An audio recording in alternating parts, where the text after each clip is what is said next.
आज यूँ किया है कि घर की बुनियादें दीवारें बामोदर थे बाबूजी।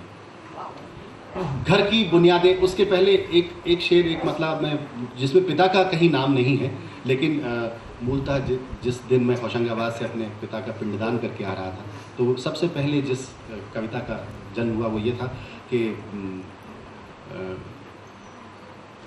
धड़कते सांस लेते रुकते चलते मैंने देखा है। धड़कते सांस लेते रुकते चलते मैंने देखा है।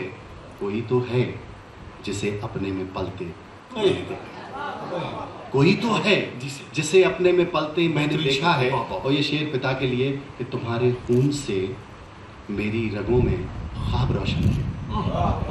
क्या तुम्हारे खून से मेरी रगों में ख्वाब रोशन है।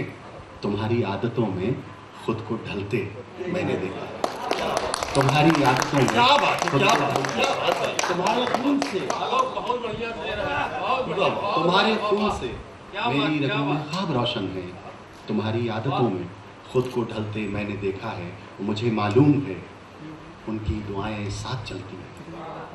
मुझे मालूम है उनकी दुआएं साथ चलती हैं। सफर की मुश्किलों को हाथ मलते मैंने देखा है।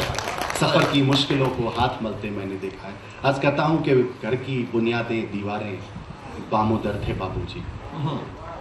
घर की बुनियादें दीवारें बामोदर थे बाबूजी। सबको बांधे रखने वाला खास हुनर थे बाबूजी। क्या बात है, क्या घर की बुनियादें दीवारें बामोदर थे बाबूजी।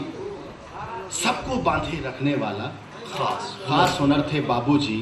और अब तो उस सूने माथे पर कोरेपन की चादर है। अब तो उस सूने माथे पर क्या इशारा है यार। कोरेपन की चादर है।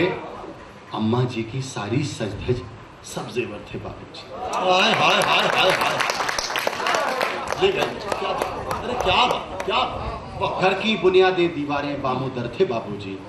सबको बांधे रखने वाला खास हुनर थे बाबूजी। अब तो उस सूने माथे पर कोरेपन की चादर है। अम्मा जी की सारी सज-धज सब जेवर थे बाबूजी। और शेर देखें कि भीतर से खालिस जज्बाती। आज से कोई 7-8 बरस पहले ये गज़ल मैंने रीवा में नूतन जी और गोविंद भैया की मौजूदगी में पढ़ी थी। और जिस एक शब्द पर मुझे भी भरोसा नहीं था कि ये ठीक ठाक मैंने इस्तेमाल कर लिया है, उस पर गोविंद भैया की टिप्पणी आई थी। ये मैं शेर आप ही को नज़र करता हूँ। अब तो सूने माथे पर कोरेपन की चादर है। अम्मा जी की सारी सज-धज सब जेवर थे बाबूजी। भीतर से खालिस जज्बाती और ऊपर से ठेठ पिता। ठीक का जवाब नहीं है। क्या भीतर से खालिस जज्बाती और ऊपर से ठेठ पिता। अलग अनूठा अनबूझा सा एक तेवर थे बाबूजी। क्या क्या क्या अलग अनूठा अनबूझा सा एक तेवर थे बाबूजी। हम लोगों में 3 लोगों की कल्पना की गई है। वहाँ से ये शेर उठाया। अर्ज करता हूँ कि 3 महल्लों में उन जैसी कद काठी का कोई न था। 3 महल्लों में उन जैसी कद काठी का कोई न था। अच्छे खासे ऊंचे पूरे कद्दावर थे बाबूजी। अच्छे खासे ऊंचे पूरे कद्दावर थे बाबूजी। और गज़ल का आखिरी शेर जो हासिल गज़ल शेर है, अर्ज करता हूँ कि कभी बड़ा सा हाथ खर्च थे, कभी हथेली की सूजन।